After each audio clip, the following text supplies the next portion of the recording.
And we're back for another day of challenges. Two new characters in the summer Rhapsody Side A challenge, Kalpas and Mobius today. First, taking a look at Kalpas. And as I predicted, Kalpas is a bit of a HP-based character. Item that you're going to want. This is the difference between his base item and his signature item is night and day. You're going to really want at least one copy of the Deep Sea Carnage Mask. You get, like, it's just exponential value with this bad boy. +0, +1, +2, +3, whatever you have, it's amazing. Essentially, deal number of dice times 20 to 50 damage based on your HP loss. And Kalpas is a character that will predominantly sit at about 1% HP for the whole fight if it's an extended fight, right? If the fight is lasting longer than about 3 or 4 turns, you'll probably sitting at 1% HP, and we'll get into that in just a second. Moving on to his specific what's-a-majiggers.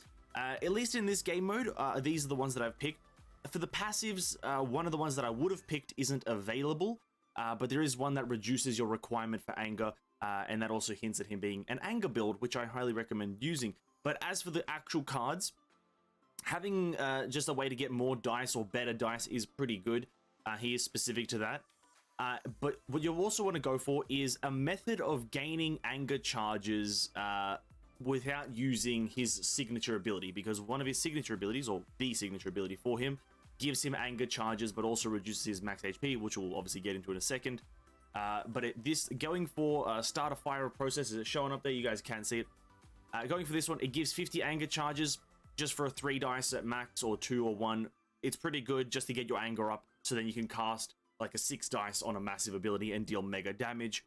So I recommend doing that one. Old for new, just dice refreshing. And then I went for charcoal and bamboo and mudded roast plus, just because it's more damage.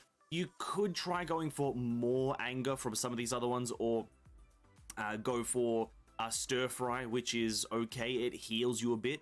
I wouldn't recommend going for the heal one. It's just kind of unnecessary. You don't ever need it. So that's for the abilities there. Now, as for the passives, like I said, there isn't one passive here that I can pick, which is the reduce your requirement for anger proccing from 100 to 70. So that means you can proc it in 3 charges instead of 4, which is really good.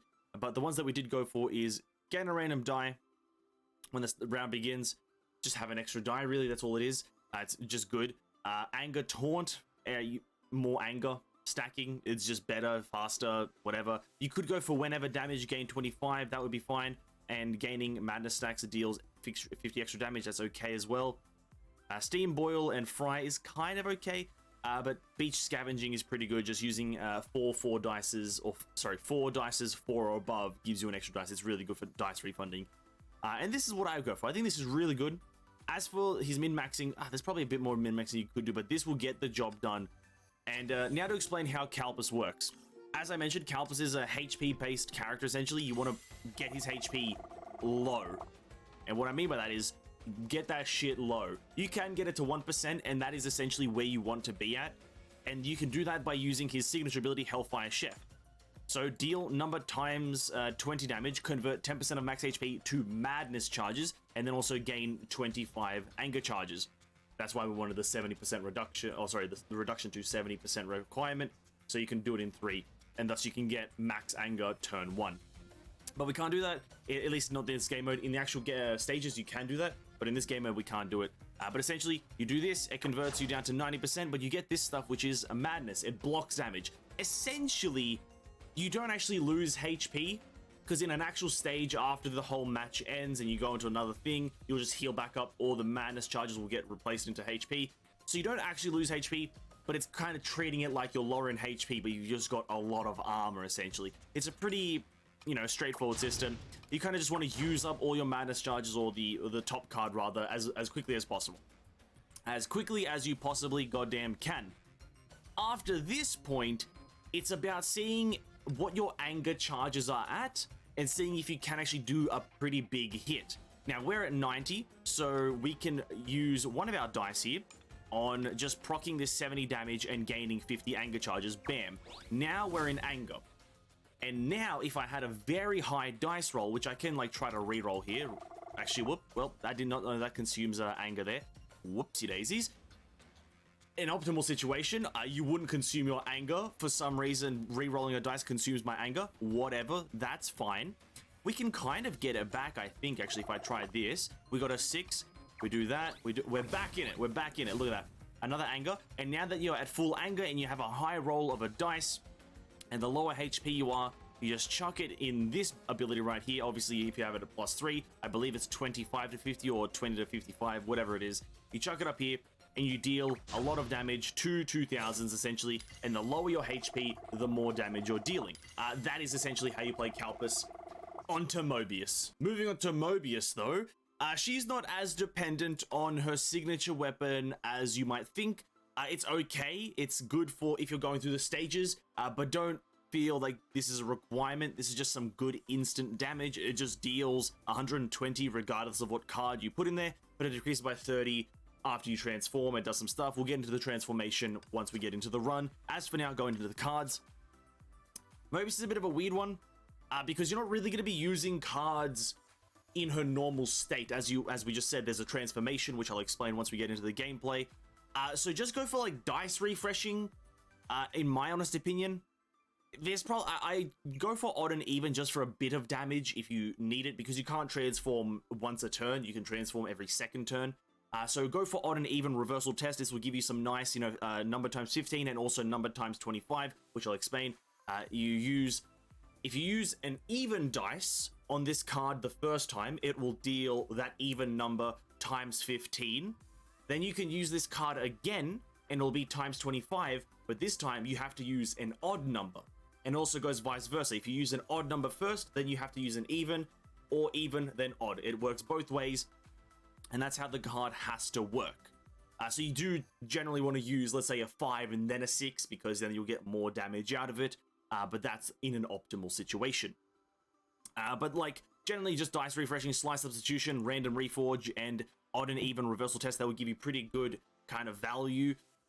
There's probably a few better cards in the actual stages, which I can't name because they're not right here, but there's probably like one other better one. But going on to the passives, the more the merrier. Just an extra dice never hurt anyone, did it? An extra dice never hurt anyone. So they'll go for that one. As for the next two, they both to do with her Queen of C. I was going to call it the C of Queen, but her Queen of C transformation. Queen of C Metamorph increases her A or alpha and beta recharge rate, whatever that means. I don't know what the symbols are, but I'm assuming alpha and beta charges by 50%. This is the thing that actually lets you transform every second turn instead of every third turn. Because if you don't have this, it's every third turn.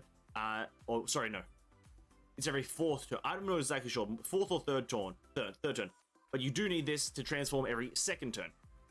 And then after that, I guess this one is 50-50 depending on how lucky you think you are. I think if we're going for a more min-maxed damage output, it would be better to go for distillation, odd and even distillation. Or even something like fine sand, because that's an extra 10 damage per dice use, and you use a lot of dice as Mobius transform.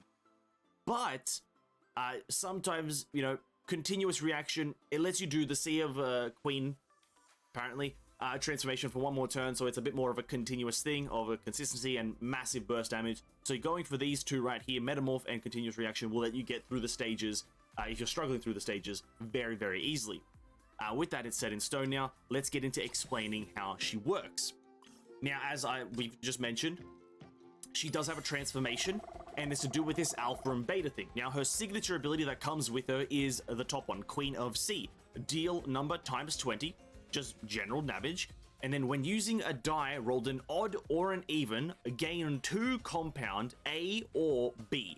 So if you use, if we look up here, we have B and A. I don't know why they're not in alphabetical order, kind of cringe. But if we use an even number, we'll gain 2 charges of B.